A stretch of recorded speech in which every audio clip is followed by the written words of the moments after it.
इस प्रश्न पत्र का 17वां प्रश्न है। निम्नलिखित समीकरणों को ग्राफीय विधि से हल करना है। इससे पहले के प्रश्न यदि आपने नहीं देखे हैं तो डिस्क्रिप्शन में सभी प्रश्नों के लिंक दिए गए हैं। आपको जिस प्रश्न की आवश्यकता है उस प्रश्न को आप देख सकते हैं।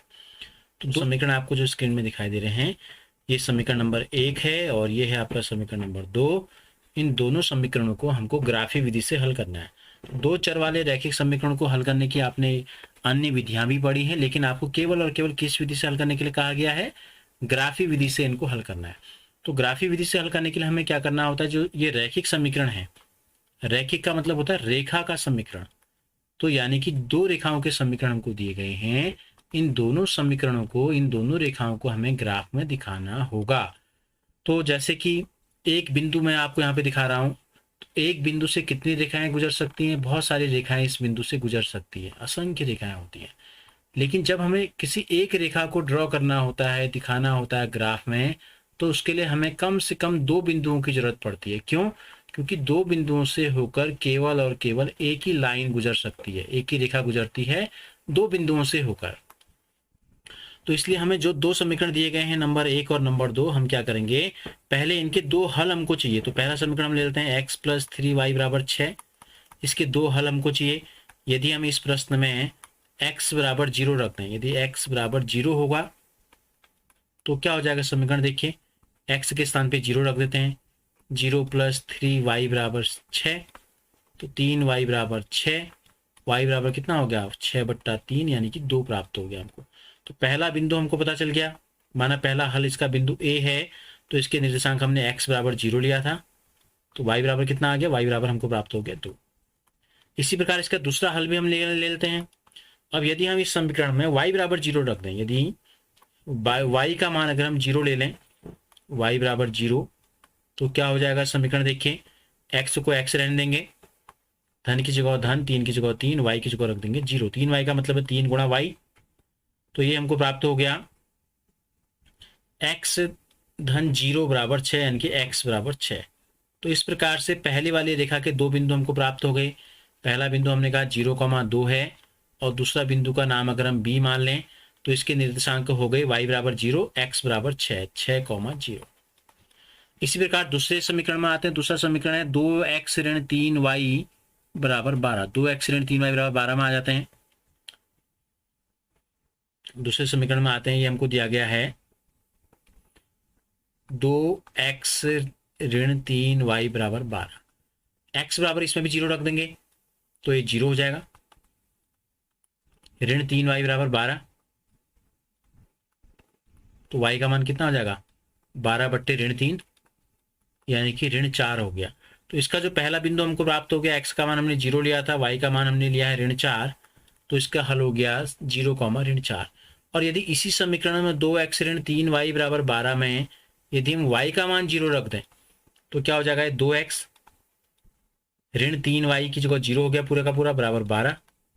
तो x बराबर कितना हो जाएगा? x बराबर हो जाएगा 12/2, यानी कि 6। तो चौथा बिंदु जो हमको प्राप्त हो गया, ये बिंदु हमको प्राप्त हो गया है, x का मान आ गया 0। इस बिंदु का नाम अगर हम d ले लें, 6, y का मान हो गया 0। तो इस प्रकार से चार बिंदु हमको प्राप्त हो गए। पहले समीकरण का पहला बिंदु a जो आपको दिखाई दे रहा है स्क्रीन में, देखो 0,2 आया था, 0,2, x 0 y 2, यानी कि x की तरफ 0 कदम बढ़ना है। ये मूल बिंदु होता है, मूल बिंदु के निर्देशांक होते हैं 0,0। यहाँ से हम ये x अक्ष आपको दिखाई दे रहा है और एक y अक्ष आपको दिखाई दे रहा है स्क्रीन पे। तो 0,2, 0,2 का मतलब है x में 0, यानी कि आपको कहीं नहीं जाना है, जहां है वहीं रहना है, और y की दिशा में 2 कदम बढ़ना है, धन दिशा में। तो ये हो गया 1, ये हो गया 2, तो ये हो गया हमारा बिंदु संख्या A। इसके निर्देशांक दिए गए हमको 0,2। दूसरा बिंदु B आया था हमारा 6,0, तो x में 6 जाना है, ये हो गया 1, ये हो गया 2, ये हो गया आपका 3, ये हो गया 4, ये हो गया 5, और ये बिंदु हो गया 6। तो बिंदु B 6,0, y 0 का मतलब y की दिशा में ना आपको ऊपर की तरफ बढ़ना है और न ऋण दिशा में जाना है, जहां है वहीं रहना है, ठीक है। यानी कि x अक्ष में y के निर्देशांक 0 होते हैं, हम ये भी कह सकते हैं। तो इन दोनों को मिलाते हुए एक लाइन हम खींच देंगे। ये हो गया हमारा पहली लाइन, पहली जो रेखा हमको दी गई थी, ये हो गया आपका उसका समीकरण। तो तो उसका ग्राफी रूप हो गया ये हमारा। ठीक है, तो यहाँ से हम शुरू करते हैं खींचना। ये ए से जो है बी को मिलाती हुई एक लाइन हमारी खींच दी हमने। ये हो गया पहला इसका। अब दूसरे जो दो बिंदु हमारे आए थे वो दो बिंदु हैं, सी आपको यहाँ पे दिखाई दे रहा है, देखो 0,4 है, 0,4। तो 0 यानी कि x बराबर 0, y की तरफ हमें बढ़ना है ऋण 4, नीचे की तरफ होता है ऋण में, ये हो गया ऋण 1, ऋण 2, ऋण 3 और ये छोर हो गया हमारा ऋण 4। इसको बिंदु संख्या सी ले लेते हैं, यह 0,4। और डी जो बिंदु आया है ये 6,0। देखो बी बिंदु भी वही था 6,0, डी भी यही है, तो बी और डी जो है वनिष्ठ बिंदु है। यहाँ पे डी भी हम लिख देते हैं। तो दूसरी रेखा का जो समीकरण है इसकी लाइन को हम खींचते हैं। तो हमसे कहा गया था इन दोनों समीकरणों को हमको ग्राफी रूप से हल करना था। तो ग्राफी रूप से हल करने का मतलब हमने ग्राफ खींच दिया। ग्राफी में हल क्या होता है, जहां पे दोनों रेखाएं एक दूसरे को काटती हैं तो वो होता है हमारा हल।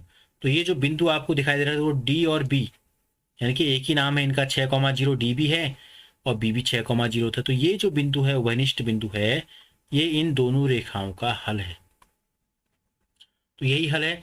तो लिख देंगे हल जो है हमारा वो आ गया 6,0, यानी कि x बराबर 6 और y बराबर 0। ये इन दोनों समीकरणों का ग्राफी विधि से हल हो गया।